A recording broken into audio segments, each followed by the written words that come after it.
the Indian examination system is a fraud. That is what is at stake here. चिल्लाने से सच झूठ नहीं हो जाएगा साहब। साहब ये जो कहा गया देश की अभी की एग्जामिनेशन सिस्टम रबिश है सर, इससे दुर्भाग्यजनक बयान देश की नेता प्रतिपक्ष का कुछ नहीं हो सकता है सर। मैं कठोर शब्द से इसको निंदा करता हूं। अध्यक्ष महोदय, ये सरकार किसी और का रिकॉर्ड बनाए ना बनाए, लेकिन पेपर लीक का रिकॉर्ड जरूर ये सरकार बनाएगी। राजनीति नहीं करना, लेकिन अखिलेश जी जब वहां दायित्व में थे उस सूबे की सर सारे सूची है कितने बार उत्तर प्रदेश में क्वेश्चन पेपर लीक हुए हैं। अगर वो संस्था इतनी क्रेडिबल थी तो अध्यक्ष महोदय जिन सेंटर्स पे ये परीक्षा हुई उन सेंटर्स का इंफ्रास्ट्रक्चर क्या था? क्या मंत्री जी ने जानकारी की थी इस बात की? ओके, सबका जवाब दूंगा आज। चलो बैठो।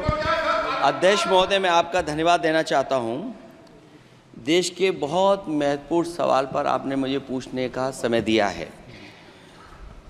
अध्यक्ष महोदय, ये सरकार किसी और का रिकॉर्ड बनाए ना बनाए, लेकिन पेपर लीक का रिकॉर्ड जरूर ये सरकार बनाएगी।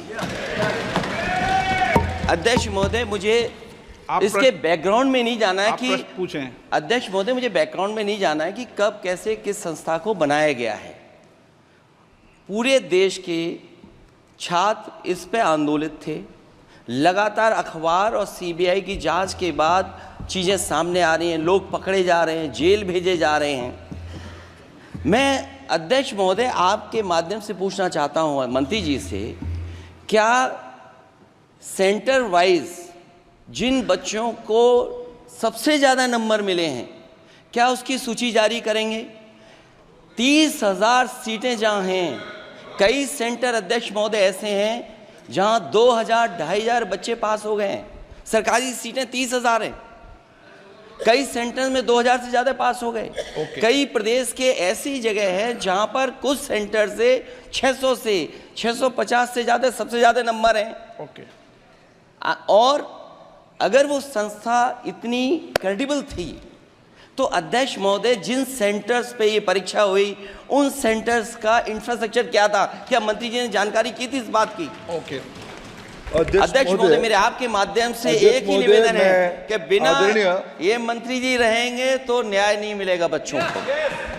अध्यक्ष महोदय, आदरणीय अखिलेश जी की प्रश्न का मैं विनम्रता से उत्तर देना चाहूँगा कि अभी सुप्रीम कोर्ट में जो चल रहा है केस, सुप्रीम कोर्ट ने ऑर्डर दिया पूरा विद्यार्थियों की सूची को वेबसाइट में उपलब्ध करा दो। सर, पिछले 3 दिन से देश भर की सारे विद्यार्थियों की लिस्ट पब्लिक डोमेन में उपलब्ध है। ये सारा चीज़ खुले पे है और कई प्रकार की तर्क आ चुका है। सर, मैं एक अभी उसमें केरल के विद्यार्थी भी अच्छे किए हैं, क्या हम ये कहेंगे भी वहाँ भी कुछ गड़बड़ी हुई थी? ऐसे आरोप करना, मैं देश की ग्रामीण इलाका, देश की एसटी एससी इस बार सबसे अच्छा परफॉर्मेंस करने वाले देश की एसटी एससी ग्रामीण बैकग्राउंड आर्थिक पिछड़े लोगों की है। क्या हम उनकी मेधा को हम चुनौती देते हैं? और बाकी रहा क्वेश्चन पेपर लीक की, सर मैं शुरू से मेरा एक स्टैंड रहा, राजनीति नहीं करना, लेकिन अखिलेश जी जब वहां दायित्व में थे उस सूबे की सर सारे सूची है कितने बार उत्तर प्रदेश में क्वेश्चन पेपर लीक हुए हैं। माननीय एक मिनट प्लीज, एक मिनट। राहुल गांधी जी, आप प्रश्न पूछना चाहते हैं? Speaker sir, it's obvious to the whole country. It's obvious to the whole country that there is a very serious problem in our examination system. This is not just a question of NEET, it is in all the major examinations. Now, the minister has blamed everybody except himself, right? I don't even think he understands the fundamentals of what is going on here. आप प्रश्न क्या है आपका? आ रहा हूँ sir. ये मैं question को सेटअप कर रहा हूँ। इसलिए प्रश्न पूछते हैं। ये the issue is that there are millions of students in this country who are extremely concerned at what is going on and who are convinced that the Indian examination system is a fraud. That is what is at stake here. Millions of people believe that if you are rich and if you have money, you can buy the Indian examination system. And by the way, and this is the same feeling that the people in the opposition have. And that is why we are asking some very simple questions to Honorable Minister. Number one, as this is a systemic issue, what exactly are you doing to fix this issue at a systemic level? Yes. That's the Okay. first question. Okay, question में चल रहा है अभी। Please. अब मैं मंत्री जी, मैं एक बार बोल दूं इस बात पे। चलो मंत्री जी, आप शॉर्ट में जवाब दो, फिर मैं बोल ही देता हूं। आज आप शॉर्ट में जवाब देना फिर। अध्यक्ष महोदय, मेरे जो शिक्षा है, मेरे जो संस्कार है, मेरे जो सामाजिक जीवन है, मेरे को मेरे राज्य की, मेरे सूबे की जनता की स्वीकृति मिली है। मैं किसी की, मेरे बौद्धिक और मेरे संस्कार की सर्टिफिकेट मेरे को सारी सदन में किसी से नहीं चाहिए।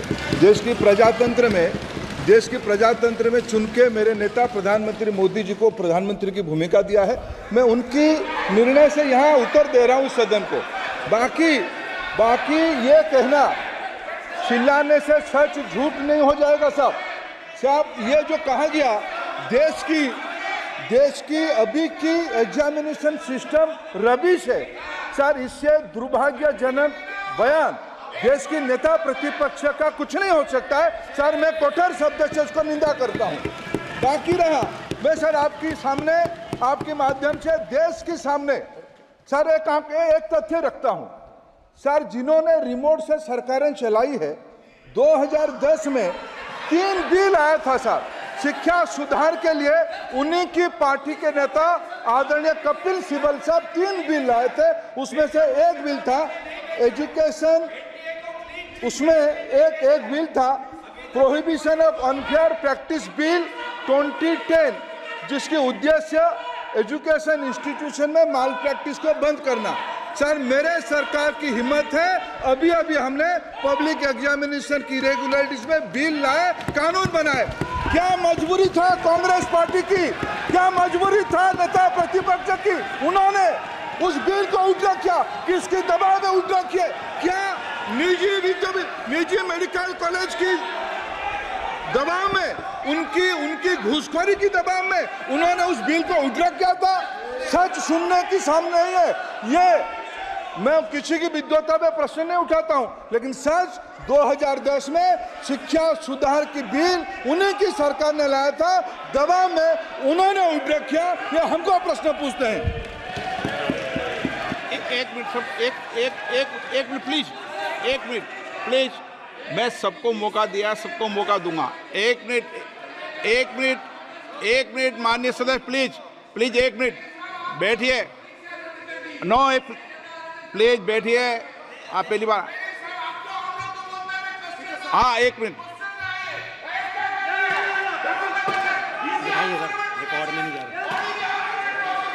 कल्याण ji please.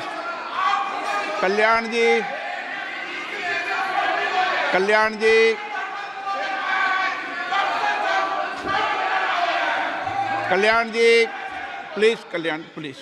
Please 1 minute please. एक मिनट सबको मौका दूंगा। 1 मिनट प्लीज, 1 मिनट। माननीय सदस्यगण, विषय महत्वपूर्ण था, मैंने सबको अलाउ किया, लेकिन एक बार इस सदन के अंदर ये सार्थक चर्चा होनी चाहिए, क्योंकि प्रश्न ये था कि